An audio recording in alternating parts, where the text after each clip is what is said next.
শবে বরাতের রাতের আমল সম্পর্কে কিছু বলুন। শোনেন, লাইলাতুল বরাতের বাবা হাদিস আছে, নিসফে শাবান লাইলাতুল বরাতের হাদিস আছে। ইন্না কোরআনের আয়াত আছে, ইন্না আনজালনাহু ফি লাইলাতিন মুবারাকা। এই আয়াতের তাফসীরে কেউ কেউ বলেছেন লাইলাতুল বরাত, অতএব শবে বরাত যাকে বলা হয়, ওই রাতে আপনারা ইবাদত করবেন, অসুবিধে নেই। প্রত্যেক রাতেই করবেন, ওই রাতে একটু বেশি করবেন, কি আছে? এই নিয়ে দেখবেন নেটে ইউটিউবে একে অপরকে গালি গালাজ করছে, এ বলে ওরে ও কিছু জানে না, ও বলে ও কিছু জানে না, এই সব হচ্ছে।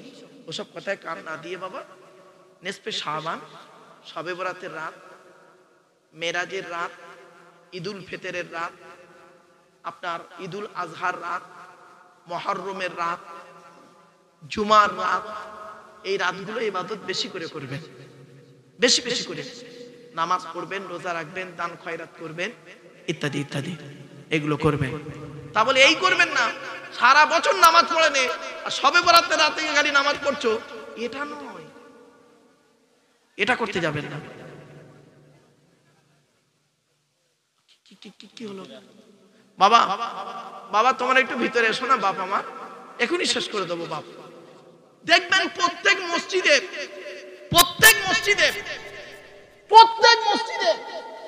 দু একটা করে ওই পিঁপড়ে মুচুল্লি থাকে, পিঁপড়ে শয়তান মার্কা মুচুল্লি দু একটা থাকে, একটা দুটো, বেশি নয়। কি করে জানেন? আবার ওগুলো হয় বেশি বুড়োরা হয়, খিটখিটে বুড়ো। কি করবে জানেন?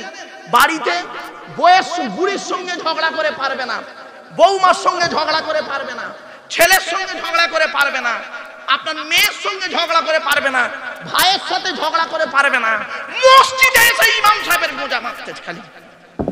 ঠিক না বেটি? ইমাম সাহেব পাকা ঘরে নেই কেন?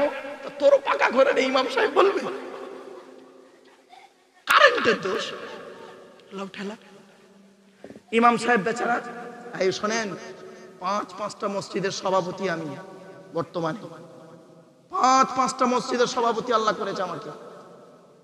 তো একটা মসজিদের সভাপতি, আমি মসজিদের ইমাম যখন আসে আমি বলি, বাবা 3টে প্রশ্ন থাকে আমার। 1 নাম্বার, বাবা তোমার লেখাপড়া কত দূর, ওটা জেনে নি। 2 নাম্বার জিজ্ঞেস করি, বাবা তুমি বিবাহিত না অবিবাহিত, এটা জিজ্ঞেস করি। 3 নাম্বার আমি বলি যে বাপ তুমি আল্লাহকে খুশি করার জন্য নামাজ পড়াইও, আমি চেষ্টা করবো যথাসাধ্য তোমার মাইনে দেওয়ার জন্য।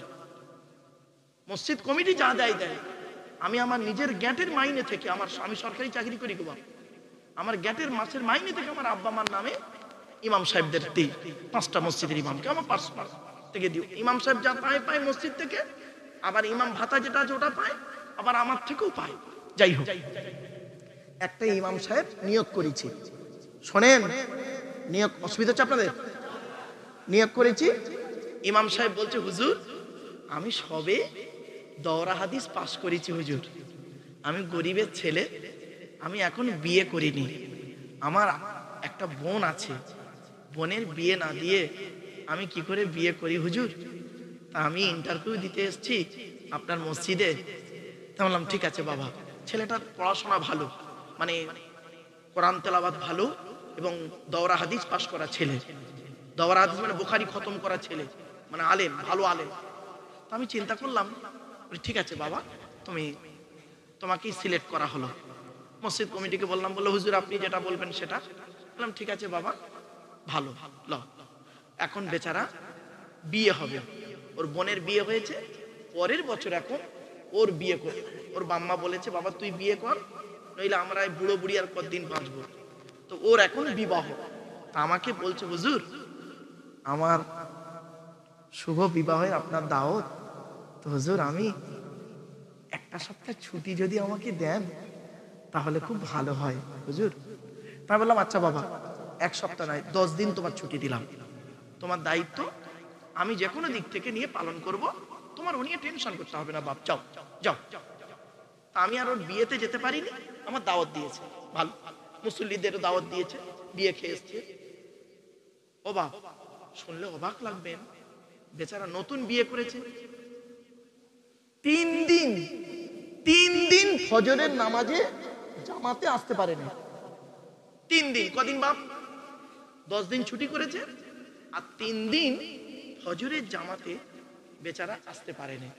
একটা নতুন ছেলে, যুবক ছেলে বিয়ে করেছে, 3 দিন ফজরের নামাজে আসতে না পারাটা এটা স্বাভাবিক কথা, ঠিক না বেঠিক? একটা বুড়ো এসছে ওই মসজিদে, মুসল্লি, আমি স্কুলে আছি, হঠাৎ এসছে, আসসালামু আলাইকুম হুজুর। কি খবর মুরব্বি এখানে? হুজুর আপনার সাথে কথা আছে, খুব জরুরি কথা। কি? ওই ইমাম সাহেব রাখা যাবে না, ইমাম সাহেব রাখা যাবে না। বললাম প্রবলেমটা কি, অসুবিধা কি, কি হয়েছে? এমন ভাবে বলছে, না হুজুর সে বলা যাবে না আপনার। আমি ভেবেছি কোনো নারী গঠিত কেসে বা অন্য কোনো পাপ কাজ করেছে, কোনো চুরি চামারি।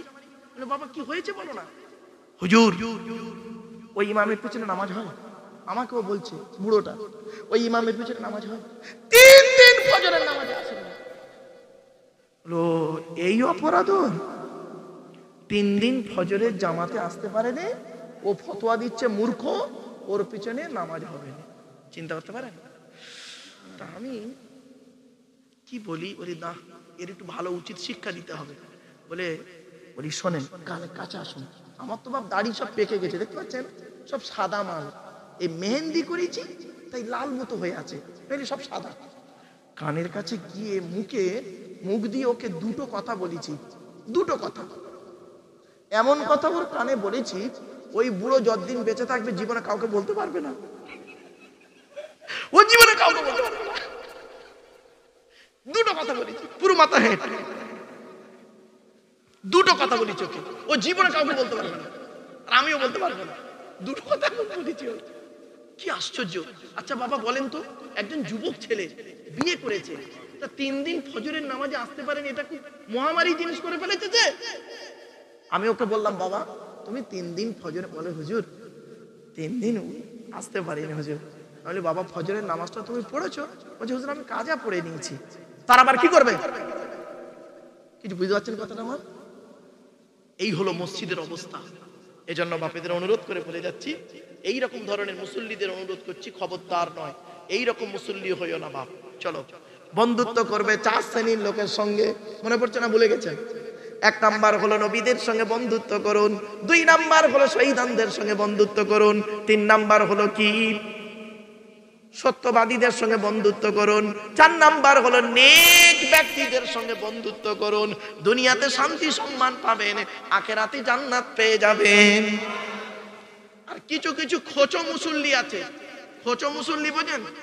আমরা খোঁচো বলি, মানে একটু বদমাইশ টাইপের, আপনারা কি ভাষা বলেন? যাই হোক, খোঁচো টাইপ, খিটখিট টাইপের মুসল্লি।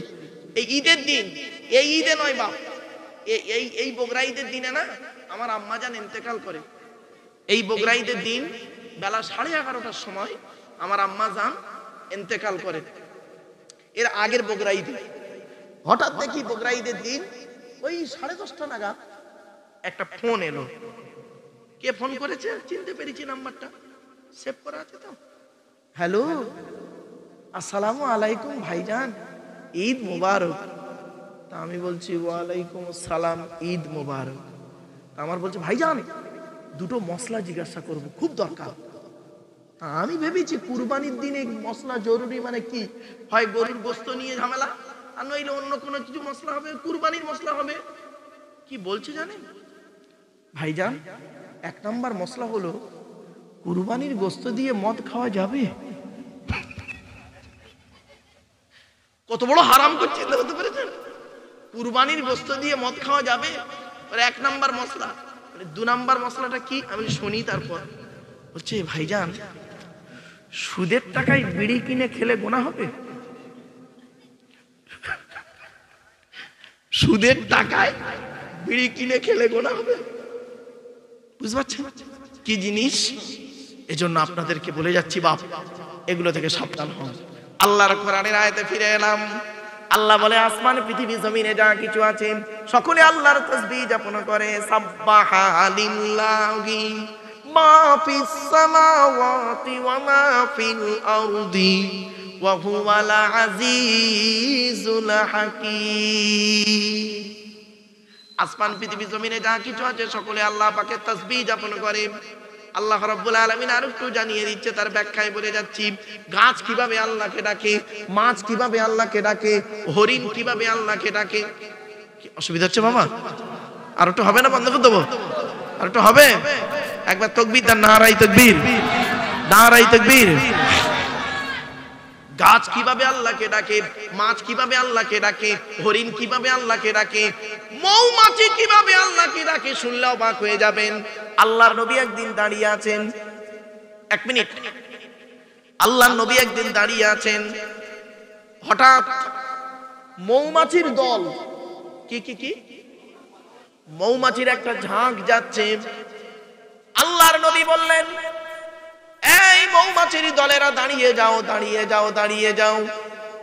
মৌমাছির ঝাঁকটা দাঁড়িয়ে গেল। আল্লাহর নবী মৌমাছিদেরকে প্রশ্ন করছেন, হে মৌমাছিরা, আমি নবী মুহাম্মদুর রাসূলুল্লাহ সাল্লাল্লাহু আলাইহি ওয়াসাল্লাম তোমাদেরকে একটা প্রশ্ন করব। মৌমাছিদের বলছে, কে বলছে? নবী বলছেন মৌমাছিদেরকে, কি? এ মৌমাছিরা, পৃথিবীর জমিনে তোমরা হরেক রকমের ফুল আর ফল থেকে খাবার সংগ্রহ করো। কোন ফুল, কোন ফল টক, কোন ফল তিতো, কোন ফল মিষ্টি, কোন ফল কষা। তোমাদের পেটের মধুটা এত মিষ্টি হয় কি করে? কি আশ্চর্য! সঙ্গে সঙ্গে ওই মৌমাছির চাকের দলের ভিতর থেকে একটা মৌমাছির জবান আল্লাহ খুলে দিল। সেই মৌমাছিটা বলছেন, আসসালামু আলাইকা ইয়া রাসূলুল্লাহ। আমাদের চাকে রানী মৌমাছি বসে আছেন, আমরা হলাম কর্মী মৌমাছি। আমাদেরকে বলে দিয়েছেন, আমাদের সরদারিনী বলে দিয়েছেন, তোমরা যেখান থেকে খাবার নেবে, যেখান থেকে খাবার নেবে, ওইখান থেকে আমার এই চাকে আসা পর্যন্ত মাঝখানে যতটুকু সময় রাস্তা পাবে, নবী রাসূলুল্লাহর উপরে দরুদ পড়তে পড়তে আসবে। কি বুঝলেন? মৌমাছি সম্পর্কে কোরআনে আল্লাহ পাক আয়াত নাযিল করেছেন। একটা সূরার নাম সূরা মৌমাছি, নাহাল।